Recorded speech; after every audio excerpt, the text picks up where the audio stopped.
Runner, Part 3, Chapter 1. All through February and March, things went the way the fat guy wanted them to go. Melissa stayed away from the rocks on the beach and stayed away from me at school, so I didn't worry that I was leading her into danger.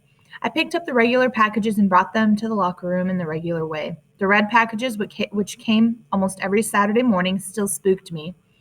I didn't like the squishiness of them, or the way the coarse paper felt, and definitely didn't like storing them on the Tiny Dancer, but I did like the money. The money paid the mortgage fee and the electric bill. The icebox was stocked with food, and so were the shelves above and below it. I suppose I should have been happier, or at least less unhappy, but it didn't work that way. From the first day the fat man talked to me, I knew I was being used by people who didn't care what happened to me. In the beginning, it had been exciting too. Exciting like riding a roller coaster is exciting. Only when you're on a roller coaster, you know that in a minute you're going to get off and the world will return to normal. I hadn't gotten off. Nothing was ever normal for me. Every time I saw a cop car in the marina parking lot or heard a siren in the distance, I thought the police were coming after me.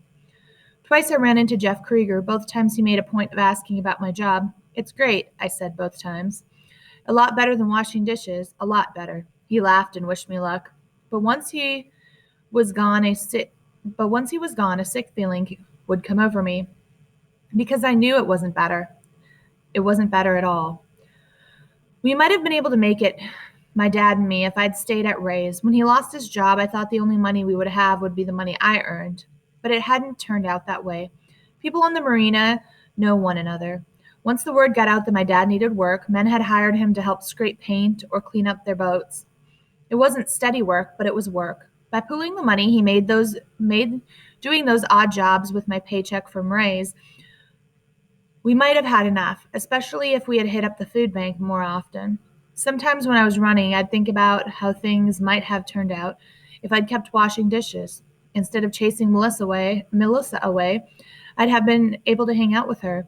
I could have eaten lunch with her at school, talked with her at the Blue Note on Friday nights, maybe even done other stuff with her.